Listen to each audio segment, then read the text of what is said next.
Aujourd'hui, nous traitons de la manière dont on peut se comprendre avec les païens.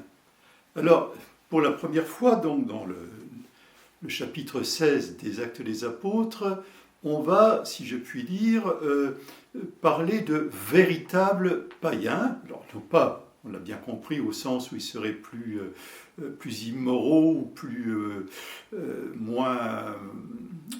moins croyants que d'autres, mais au sens où ils ne sont plus du tout de la culture juive ou de ses environs.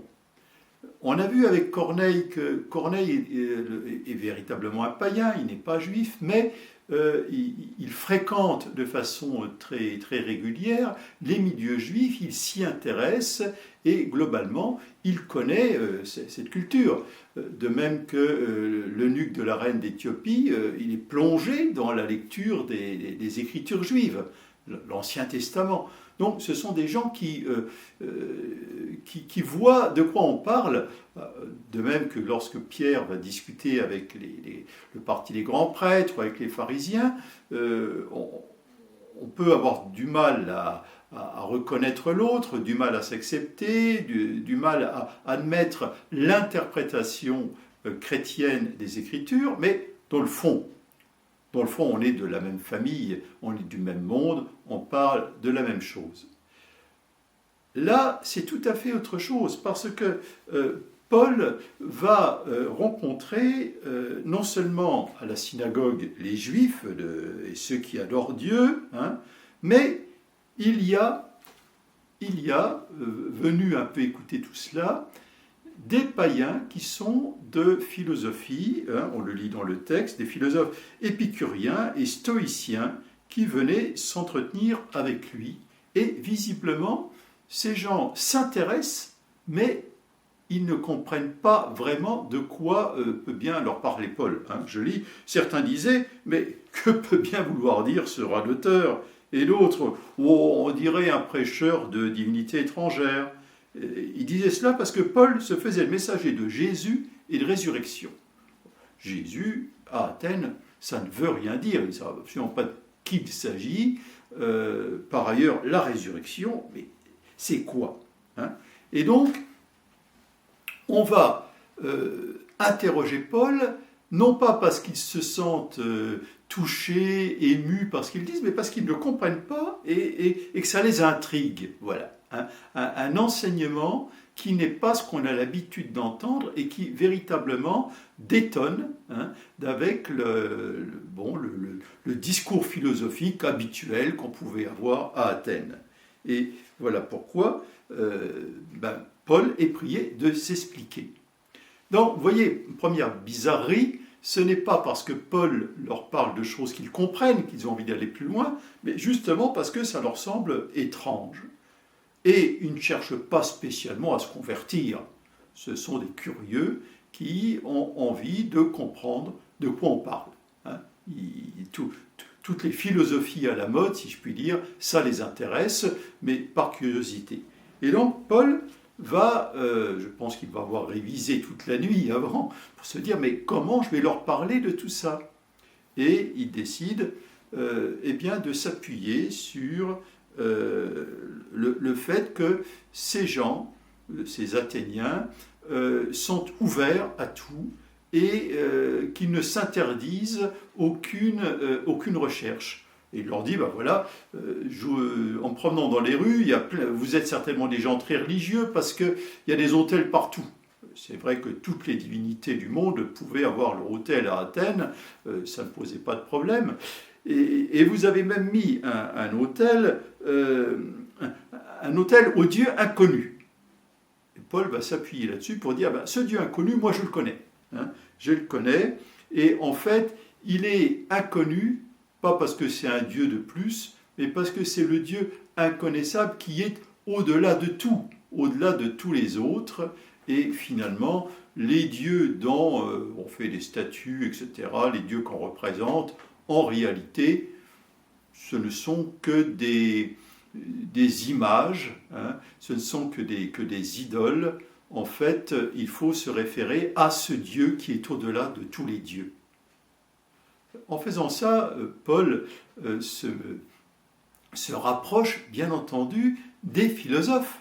Parce que si tout le peuple d'Athènes était prêt à appeler n'importe quel dieu, le dieu du foyer, le dieu des marchands, le dieu des voleurs, qui est le même d'ailleurs, paraît-il, etc., les philosophes, eux, il y a bien longtemps qu'ils disent que tout ça, ce sont des images, qu'en fait, s'il y a un Dieu, ce Dieu, il est unique, il est ce qu'on appelle, il est transcendant, il est au-delà de tout, et notamment les platoniciens, hein, la tendance du grand philosophe Platon, il y a 400 ans avant, les platoniciens vont être tous d'accord que Dieu est unique. Il n'y a qu'un Dieu, et tous les petits dieux, si je puis dire, ce sont des forces de la nature, ce sont mais c'est pas Dieu, c'est pas Dieu. Hein. Et donc, Paul va s'appuyer sur tout ce qu'il comprend de la culture grecque pour dire, dans le fond, il n'y a qu'un seul Dieu, et ce Dieu est l'origine de tout ce que nous sommes. Hein, et Dieu n'est pas loin de chacun d'entre nous. Et tant que Paul est dans cette réflexion, les gens l'écoutent avec plaisir parce que ce sont des choses qu'ils connaissent. Hein, ils sont bien d'accord, il n'y a pas de problème. Maintenant, quand il dit par exemple c'est de lui que nous avons le mouvement et l'être, ce sont des citations des philosophes. Autrement dit, il ne va pas s'appuyer sur ce qu'il connaît de sa culture juive pour parler à des philosophes, il va s'appuyer sur les citations des philosophes eux-mêmes. Il va s'appuyer vraiment sur ce qu'il connaît de leur culture. Et ça a dû lui demander certainement un effort, et peut-être qu'il avait des amis qui les connaissaient mieux, à qui il a demandé conseil, etc.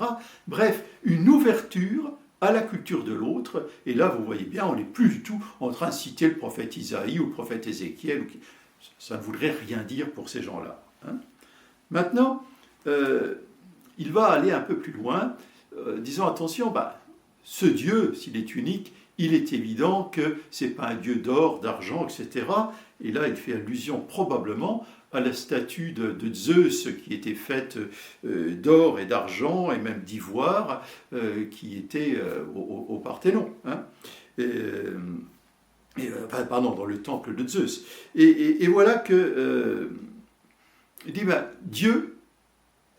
Dieu finalement, on se trompe tous dessus, vous voyez bien, il y a des gens qui font des idoles, vous savez bien que ce n'est pas sérieux, eh bien, sans tenir compte de ce que du fait que nous sommes tous dans l'erreur, dans l'ignorance, qu'on est un peu idolâtre, eh bien, il nous parle à travers un homme qu'il a choisi, et cet homme, hein, eh bien, il a prouvé que c'était vraiment lui, son envoyé, celui qui va nous ramener vers Dieu, et il l'a prouvé en le ressuscitant des morts.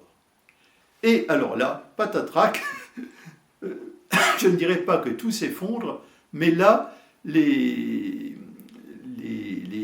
Athéniens, ce monde cultivé, mais vraiment païen, arrivent au point où on ne peut pas aller plus loin parce que là, vraiment, on ne comprend plus. Alors, c'est pas qu'ils ne comprennent pas qu'on ne puisse pas relever quelqu'un d'entre les morts, mais ils n'en comprennent pas l'intérêt parce que quand on peut quitter ce corps qui est comme une prison pour l'âme, c'est certainement pas pour y revenir.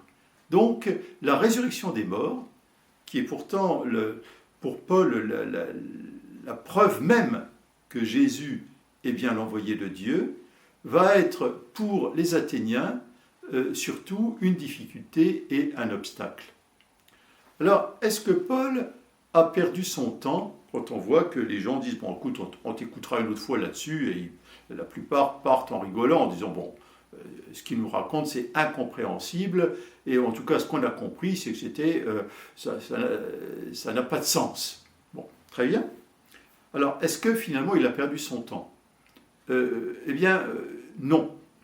Il n'a pas perdu son temps parce qu'il y a quelques hommes dont Denis l'Aréopagite, c'est-à-dire un philosophe qui est reconnu sur la place d'Athènes, il y a quelques personnes qui vont aller plus loin et qui vont certainement travailler avec Paul et puis avec leurs propres outils intellectuels, qui vont travailler cette question de la résurrection des morts et qui vont devenir croyants, mais pas en renonçant à toute leur culture philosophique, mais en intégrant la résurrection des morts dans leur culture et en y découvrant que c'est effectivement une bonne nouvelle.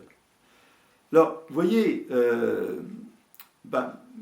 Paul a parlé à on ne sait pas combien de personnes, il n'en reste que quelques-unes, mais ça valait la peine, parce que là, le christianisme va vraiment, et sans dénaturer sa nature profonde, pouvoir s'enraciner dans le monde grec, qui est une partie importante de notre culture encore aujourd'hui. Mais Paul retiendra quand même la leçon en disant, il écrira après aux Corinthiens, je crois, nous prêchons un Messie crucifié et c'est un scandale pour les Juifs. Ben oui, comment le Messie pourrait-il être crucifié? Et c'est une folie pour les païens, c'est-à-dire, mais ça on ne comprend pas, ça n'a aucun sens.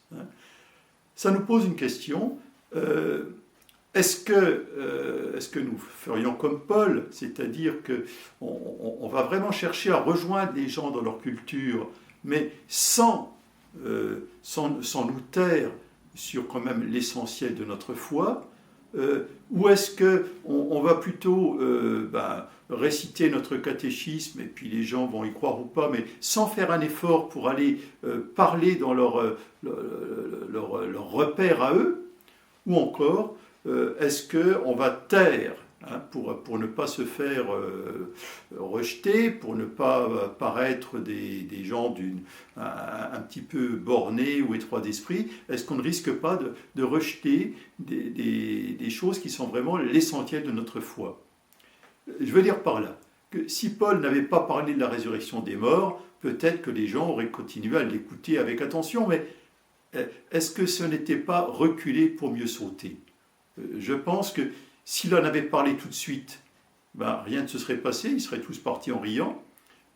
S'il n'en avait jamais parlé, rien ne se serait passé, ou on serait encore dans l'illusion et le mensonge, parce qu'on ne rejoindrait les gens qu'à partir du moment où on oublie l'essentiel. Et là, je crois qu'il a eu l'intelligence à la fois de faire tout un effort pour les rejoindre dans leur culture, et à un moment donné, d'oser dire, moi, voilà, ça va jusque-là, ça va jusqu'à la résurrection des morts. C'est un bon modèle, mais ça veut dire aussi que parler du cœur de notre foi, ce n'est jamais gagné, surtout quand ce sont des gens qui ne sont pas de notre culture, de nos racines chrétiennes.